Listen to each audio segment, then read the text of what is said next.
मैं आसाम में था, वहाँ पे मैंने लोकल से बातचीत की। उन्होंने कहा कि जो जेन्युइनली इलीगल है, जो असल में बांग्लादेश से आया है, उसने कुछ ना कुछ साम दाम दंड भेद करके अपना पासपोर्ट, अपना राशन कार्ड, अपना आधार कुछ ना कुछ करके बनवा लिया है। कई ऐसे लोग जो कि असल में हिंदुस्तानी हैं लेकिन चूंकि गरीब हैं, उन्होंने बॉर्डर नहीं किया, उनके पास दस्तावेज नहीं थी, वो अब ठोकरे खा रहे हैं। और यहाँ पे भी दिल्ली में, ईस्ट दिल्ली में, बाकी जगह पे जो बांग्लादेश से महिलाएं आती हैं, काम करती हैं, सिंदूर लगा के घूमती हैं, साथ ही साथ वो चूड़ियाँ पहनती हैं, काम करती हैं, वो कैसे प्रूफ करोगे कि इनमें जेन्युइनली हिंदू कौन है, मुसलमान कौन है? देखिए, ऐसा है, ये सारी चिंता आप सरकार पे छोड़ दो, हम कर लेंगे। सर कहाँ? एक सेकंड, आप मेरी बात सुन लीजिए ना, मेरी बात सुन लीजिए। मैं आज देश की जनता के सामने आपके माध्यम से दो ही सवाल रखना चाहता हूं। दुनिया में कोई ऐसा देश है जहां पर सिटीजन का रजिस्टर नहीं है, जो भी जाए वो नागरिक बन सकता है?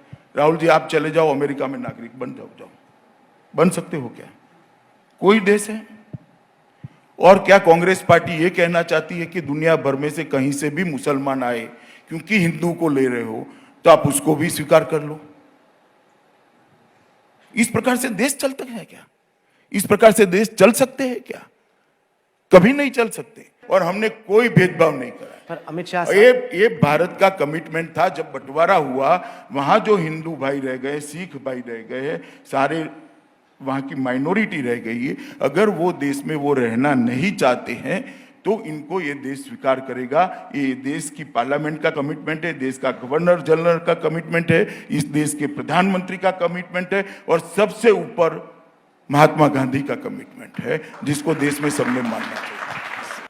मगर मैं पूछना चाहता हूं कांग्रेस के नेताओं से, युगांडा से सारे हिंदू आए, क्यों नागरिकता दी भाई आपने? क्यों दी?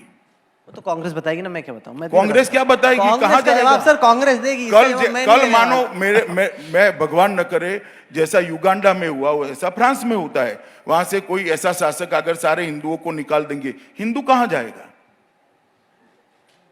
दुनिया में जाएगा कहां? वो यहीं आएगा, और कहीं ना ही जा सकता, यहीं आएगा। कहां जाएगा? सिख कहां जाएगा भाई?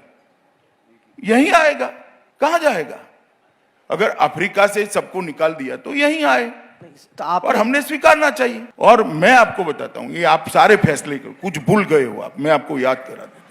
इसमें ट्रिपल तलाक भी जोड़ दो। ये सारे फैसले जिस पर विवाद हो रहा है, मैं आज सारे के फैसलों के बारे में देश की जनता से बात करना, एक एक फैसले की तह में जाना चाहिए, कुछ भी बोलने के पहले, कुछ भी करने के पहले। ट्रिपल तलाक का फैसला भारत की सरकार ने किया, ये सुप्रीम कोर्ट का जजमेंट था। हम मानेंगे या नहीं मानेंगे? देश किस प्रकार से?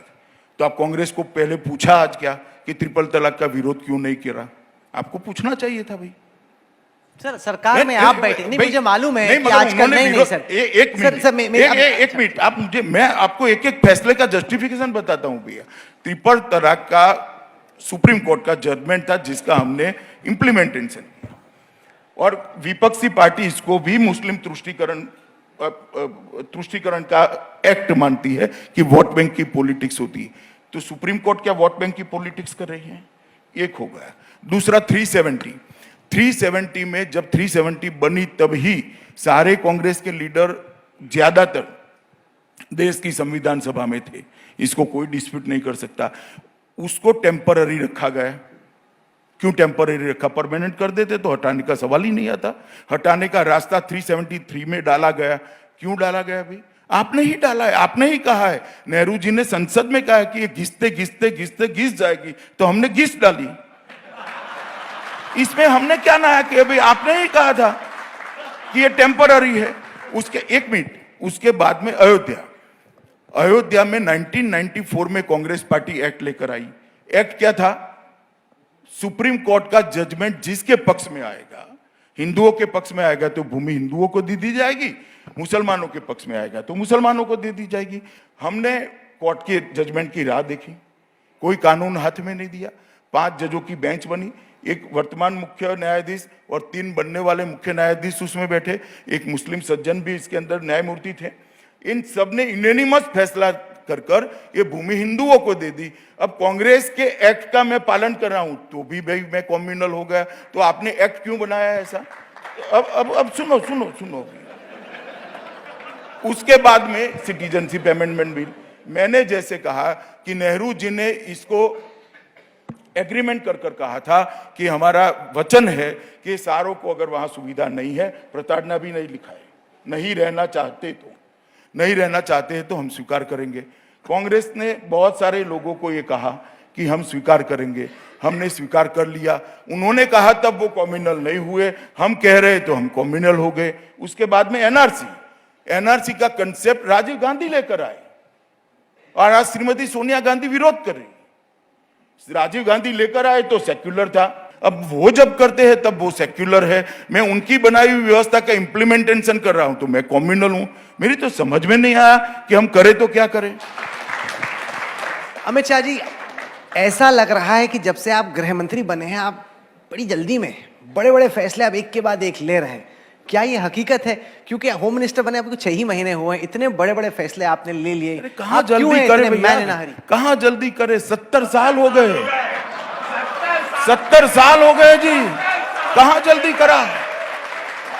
70 साल चले गए, जल्दी क्या करा? हम तो 1950 से कहते थे हम 370 को हटा देंगे। जब से मसला खड़ा हुआ कहते थे राम मंदिर वहीं बनना चाहिए, तब से कहते थे ट्रिपल तलाक नहीं होना चाहिए, तब से कहते थे कि सिटीजनशिप अमेंडमेंट एक्ट आना चाहिए, और तब से एनआरसी की भी बात कर रहे थे। जब से आसाम अकॉर्ड हुआ कि भाई आसाम का मसला नहीं है, देश भर में स्प्रेड कर गए, पूरे देश का करना चाहिए। हम तो तब से कहते, कहां हमने जल्दबाजी की। और फॉर योर इंफॉर्मेशन, अभी कोई चुनाव नहीं।